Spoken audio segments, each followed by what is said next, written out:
Some houses burn to the ground in a great inferno, others crumble with time. But this house refused to burn. It stands alone on the cliffs, a broken silhouette against the endless sky. The sea roars below, clawing at the jagged rocks, but the house does not move. The wind howls through its hollow windows, but the house does not shudder. Twice it has burned. Twice the flames have roared through its halls, and twice the fire has died before it could consume its walls. The villagers call it Devil's Hollow, a place where shadows move without light, where the floorboards whisper beneath unseen feet. It is a place of tragedy, of madness, of things left unspoken. No one dares go near it, not after what happened, not after what was heard. But tonight, someone will. The road leading up to the house is overgrown, swallowed by brambles that grasp at the hem of a long coat. The man walking this path does not hesitate. He has been here before, not in body, but in thought. Years spent poring over old records, collecting stories, tracing the patterns of the impossible. And all roads have led him here. Edgar Whitmore is a historian, a man of reason, a seeker of truth. He does not believe in curses. But as he reaches the iron gate, rusted and bent from time, he hesitates. The house looms above, its darkened windows empty, its door slightly ajar. It is waiting. A breeze rolls in from the sea, cold and damp. It carries a whisper, not a voice, not quite. Just the suggestion of one. A breath at the edge of hearing. Edgar grips the iron latch. The metal is warm beneath his fingers. Too warm. The door swings open on its own, and the house exhales. The air inside is thick, stagnant. It carries the scent of damp wood, mildew, and something older, something that lingers beneath the surface, waiting to be noticed. Edgar Whitmore steps forward, boots pressing against warped floorboards that groan beneath his weight. The sound does not echo like it should. Instead, it lingers, stretching unnaturally through the empty space. He pauses, listening, but the house does not settle. It only waits. He reaches into his satchel, pulling out his lantern. The match flares, casting a brief burst of warmth before the wick catches. The glow spreads thinly, barely enough to push back the darkness that seeps into the corners of the grand entrance hall. A long staircase looms ahead, curving upward like a spine toward the shadowed second floor. A chandelier sways gently above, its crystals dulled by dust. No breeze disturbs it. No draft moves the heavy air, yet it sways. Edgar tightens his grip on the lantern. The walls bear the scars of age, peeling wallpaper, cracked paint, water stains that spread like veins. But beneath it all, another mark, something more deliberate. He steps closer, running his fingers along the exposed wood. The texture is rough, uneven, charred, burned. He pulls his hand away, frowning. The house had burned before, twice, according to the records. But the structure remains standing, its frame defying destruction. The flames had touched it, but never consumed it. A whisper of movement draws his attention to the hallway on his right. He stills, listening. Silence. Too silent. Not the kind of quiet that comes with emptiness, but the kind that comes when something is waiting to be heard. To his left, the remnants of a sitting room. Furniture draped in white sheets, their shapes resembling corpses shrouded for burial. A fireplace choked with ash. Above it, a portrait, faded, its subject barely visible beneath layers of grime. But the eyes, even obscured by dust, they seem to watch him. A slow breath escapes his lips as he moves past the portrait, the lantern casting its glow against the hallway ahead. Doors line its length, each one shut, their brass handles tarnished with age. He passes the first door, then the second, then a soft sound, a sigh.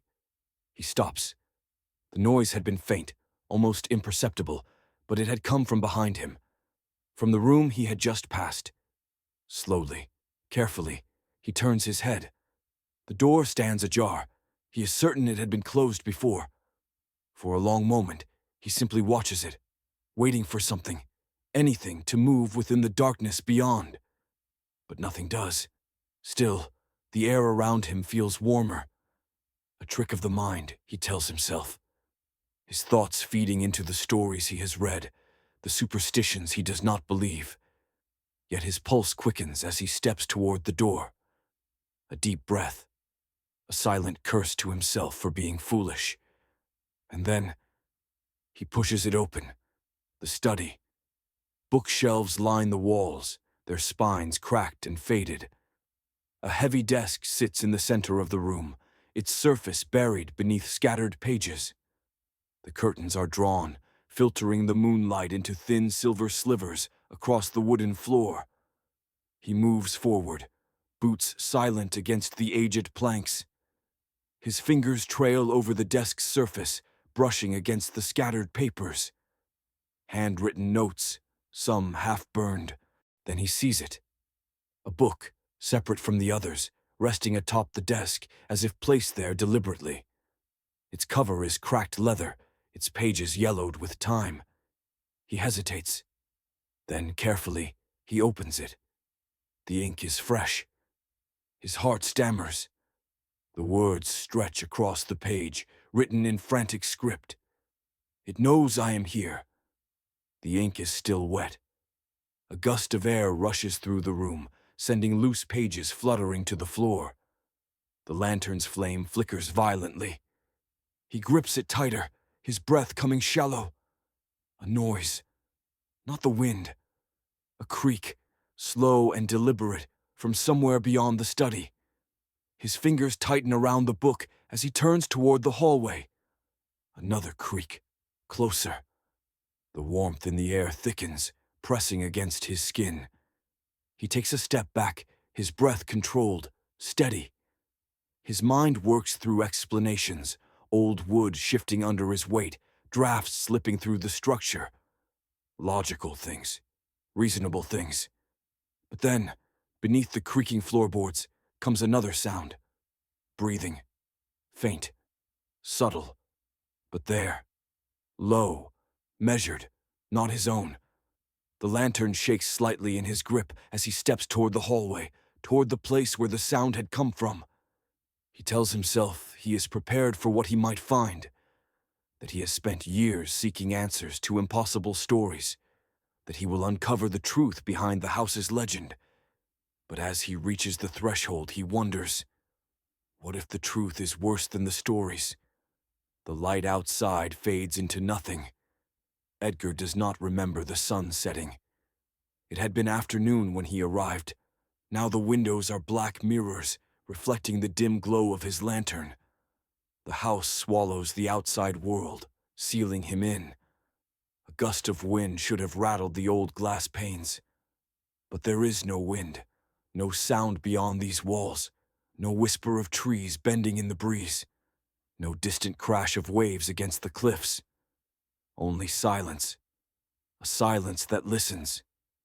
Edgar pulls his coat tighter, though the warmth in the house has not faded.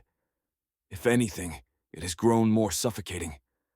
Heavy, like something unseen pressing against his ribs. He turns back to the study, the book still clutched in his hand. The ink had been wet.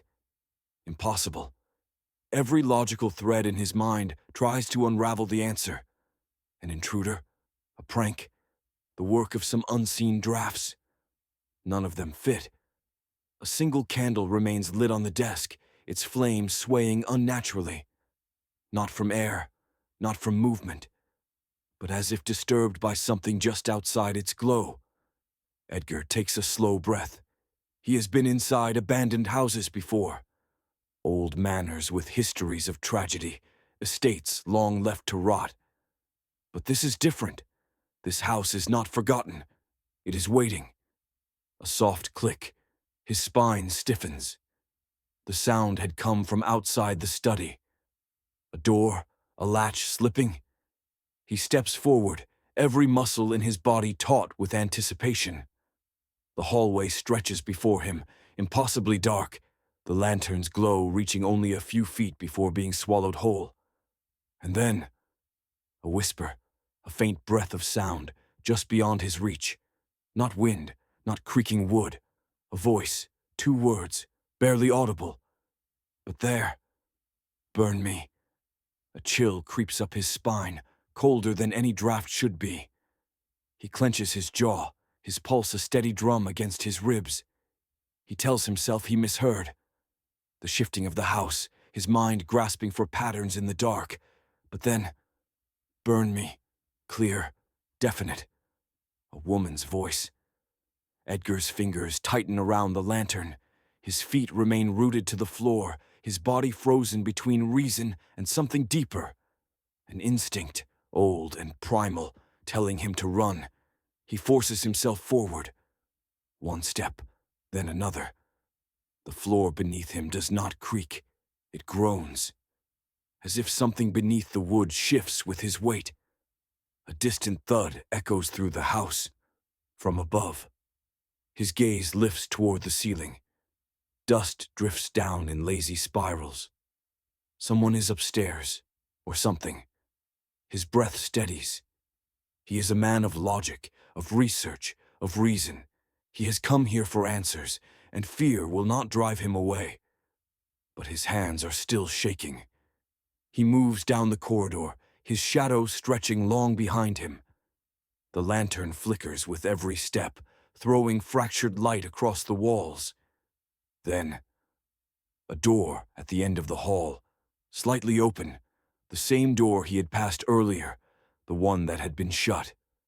His pulse quickens. He should turn back. He knows this. Every part of him screams to retreat, to leave the house and never return. But he does not. Instead, he reaches out and pushes the door open. The bedroom beyond is untouched by time. A single bed, neatly made, covered in dust. A wardrobe stands against the far wall, its doors slightly ajar. And the fireplace, blackened with soot, yet cold to the touch. A small table sits beside the bed. Upon it, an old matchbox, unused. His fingers brush against it. The weight of it is unsettling, as though it has been waiting. The whispering begins again, software almost gentle. Burn me. A woman's voice, barely above a breath. Edgar exhales. His pulse is a steady drum, his mind battling between fear and reason. The house does not burn, but something inside it wants to. His gaze drifts toward the fireplace. Ashes remain in the hearth, undisturbed. Scattered among them, bits of parchment, letters, pages from a book. He kneels, shifting through the remnants with careful fingers. The edges of the paper are blackened, but not entirely destroyed. Some of the ink remains. He holds a piece up to the lantern's glow. The words are smudged, broken, except for one sentence, scrawled in frantic, uneven strokes. The fire will not take it. A breath catches in his throat. A gust of warm air brushes against his neck. Too close, his body locks in place. His skin prickles. Every instinct in him screams not to turn around, but he does, and the lantern's glow catches something standing in the doorway.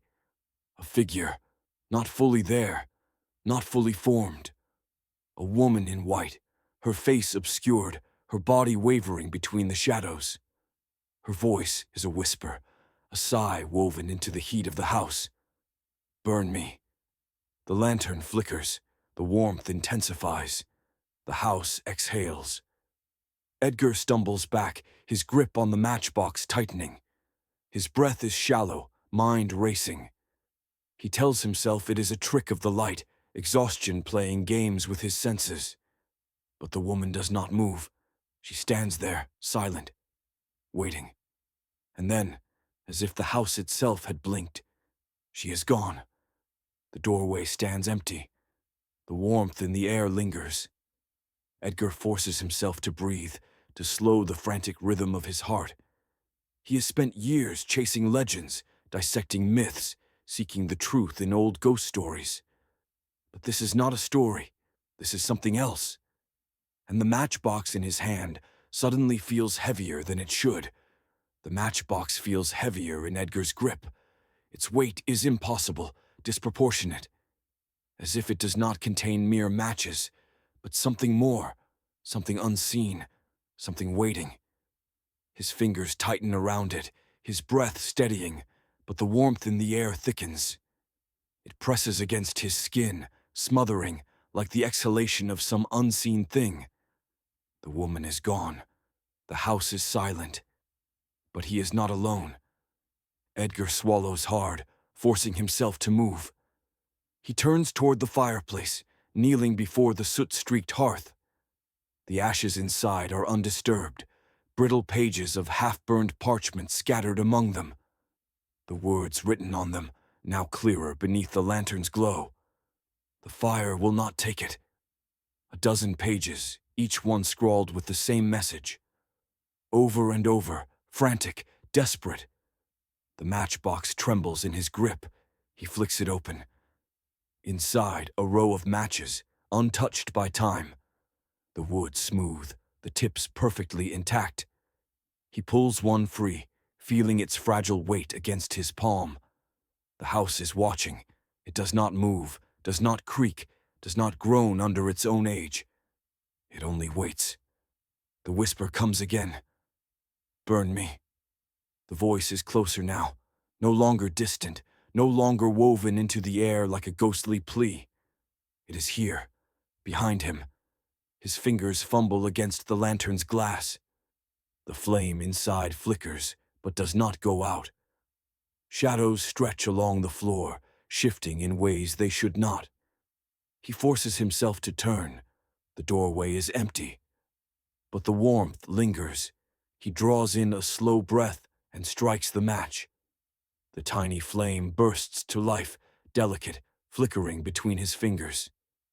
He lowers it to the nearest parchment, the edge curling as the fire licks against the old paper. And then, nothing. The flame dies. The match sputters out as if snuffed by an unseen breath. The parchment remains untouched. Edgar's stomach tightens. He tries again. Another match. Another flicker of fire. Another failure. The house does not burn. The whispering grows louder. You cannot destroy what does not want to die. The warmth around him becomes unbearable. The walls seem to pulse, faintly, like the slow rise and fall of lungs, inhaling, exhaling. His breath quickens. His fingers tighten around the matches, his mind struggling to force logic into an illogical place. The house has burned before. Twice. The record stated it. The charred wood, the blackened walls, they were proof. And yet, the structure remains intact. He stares at the fireplace, at the ashes that should not exist, at the remnants of failed attempts. He remembers the final entry in the journal he had found earlier. I will try one last time. If you find this, know that the house will never let you go. Edgar's pulse pounds against his temples. He clenches his jaw and grabs an entire handful of matches, striking them all at once. A burst of fire, bright, flickering. And then, nothing. The flames vanish as suddenly as they appeared. Edgar's breath catches in his throat. The whispering has stopped. Silence. Not the absence of sound, but the presence of something listening. Then, slowly, too slowly, the temperature drops. The air around him turns bitter, the oppressive heat lifting into an unnatural cold. His breath fogs in front of him. The walls no longer feel alive. The house no longer exhales. A moment of relief flickers in his chest. He steps back from the fireplace, exhaling. Perhaps it was. A sharp creak echoes from behind him. His body stiffens, a floorboard shifting. Slow, deliberate. Then another, closer. And then a breath, not his own, low, measured, almost expectant. His heart pounds against his ribs. He does not turn. He cannot turn. Burn me. The voice is just beside his ear now. Something brushes against his shoulder. A touch, a presence. Not warm, not cold. Just there. His breath stutters. His legs feel like lead. Then, from the darkness behind him, a soft exhale. The whisper is different this time. No longer a plea, no longer desperate. It is a command. Burn with me. The lantern flickers violently. Shadows dance along the walls. The matchbox slips from his fingers, hitting the floor with a hollow clack, and the house exhales once more. The matchbox lies on the floor, untouched. Edgar stares at it, his breath shallow, his pulse hammering beneath his ribs. His fingers twitch at his sides, but he does not reach for it. The whisper had changed. Not a plea, not a request, a command. Burn with me. The air has turned thick again, but not with warmth. The cold presses against his skin, sinking into his bones. It is the kind of cold that does not belong in a place like this, a cold that carries no wind, no draft, a cold that feels deliberate. The house is watching. He turns slowly, unwilling but compelled. The doorway remains empty. The hall beyond is swallowed in shadow, stretching impossibly deep, as if the house has grown larger, swallowing space in ways it should not.